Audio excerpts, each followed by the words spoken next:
1966 ஆண்டு ஏப்ரல் 17ஆம் நாள் ராமநாதபுரம் மாவட்டம் பரமக்குடியில் பிறந்த விக்ரம் கென்னடி வினோத் ராஜ் தான் நடிகர் விக்ரமாக தமிழ் திரையுலகில் கோலோச்சிக் கொண்டிருப்பவர். பள்ளி படிப்பிற்கு பிறகு திரையுலகில் கால் பதிக்க எண்ணினார் விக்ரம்.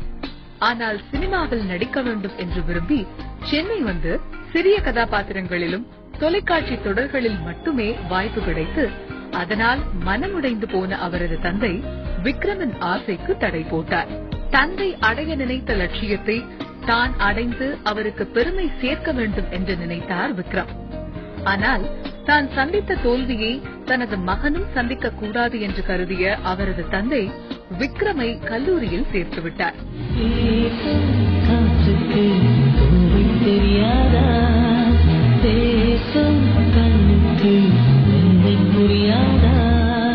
சென்னையில் உள்ள பிரபல தனியார் கல்லூரியில் இளங்கலை பட்டம் பெற்ற விக்ரம் மீண்டும் முதுகலை படிப்பை தொடர்ந்தார்.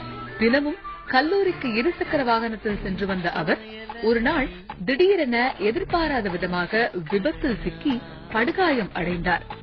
23 அறுவை சிகிச்சை செய்யப்பட்டு 3 ஆண்டுகள் படுக்கையிலேயே கிடந்தார்.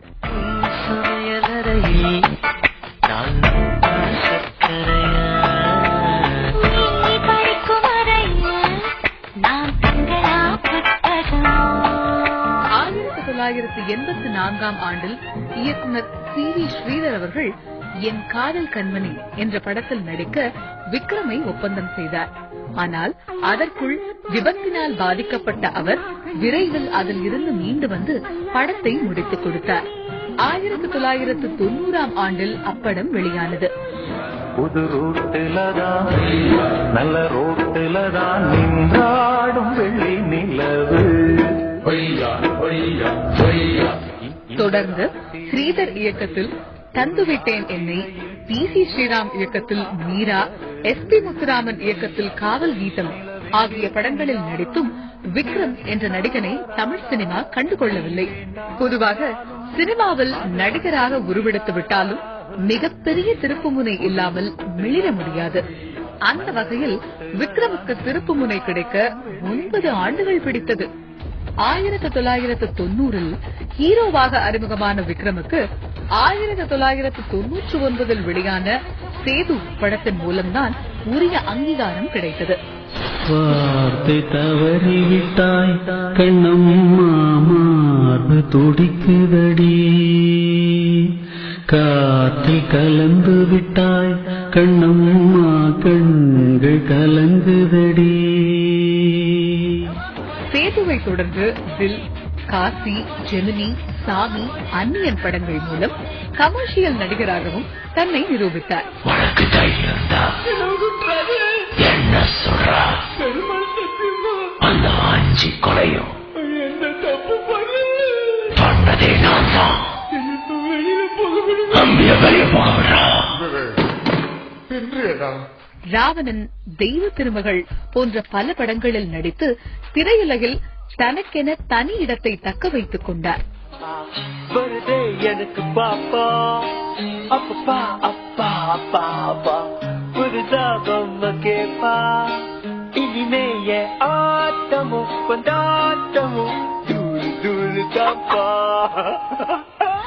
மதராசப்பட்டினம், தெய்வ திருமகள், ராஜபாட்டை ஆகிய படங்களில் பாடல்களுக்கு பின்னணி பாடியுள்ளார்.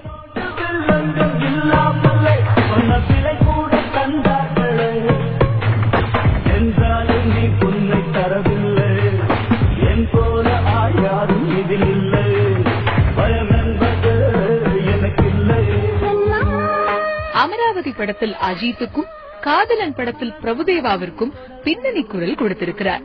இதேபோல அர்ப்பணிப்பின் உச்சகட்டமாக ஐ படத்தில் பாடி பில்டர், மாடல், கூனன் என்று உடலை சிதைத்து விக்ரம் நடித்த விதம் திரையுலகையும் ரசிகர்களையும் வியக்க வைத்தது.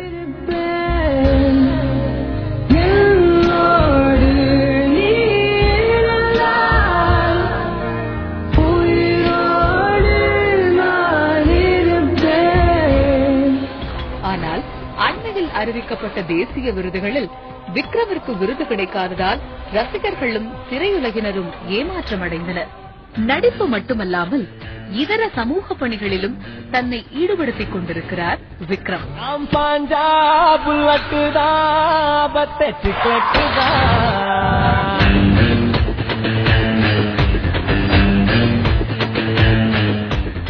அந்த வகையில் பல்வேறு உதவிகளை செய்து வரும் அவர் கடந்த ஆண்டு சென்னை மழை வெள்ளத்தின் போது மீட்பு மற்றும் நிவாரண பணிகளில் ஈடுபட்ட தன்னார்வலர்களை கௌரவிக்கும் விதமாக இசை ஆல்பம் ஒன்றை தயாரித்து வெளியிட்டார்.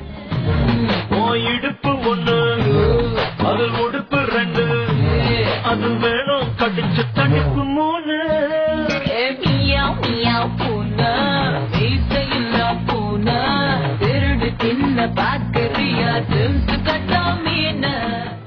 தேசிய விருது, தென்னிந்திய சர்வதேச திரைப்பட விருது, 6 முறை பிலிம்பேர் விருது, தமிழக அரசின் விருது உள்ளிட்ட பல்வேறு விருதுகளை பெற்றிருக்கிறார் நடிகர் விக்ரம். இந்த பாவப்பிறவியின் கண்ணீர் கங்கையை இங்கே யார் அறிவார்? தெய்வத்தை தேடி பக்தர்கள் கூட்டம் அலையும் சென்றடி, ஒரு பாட்டினில் வாழும் பித்தனை தேடி. திரையுலகில் வாரிசு நடிகர்களின் ஆதிக்கம் அதிகமாக இருக்கும் நிலையில் தன் சொந்த முயற்சியால் நீண்ட போராட்டத்திற்கு பிறகு தனக்கென நிலையான இடத்தை பிடித்திருக்கும் விக்ரம் உச்ச நட்சத்திரமாக தனது கலை பயணத்தை தொடருவார் என்பதில் ஐயமில்லை.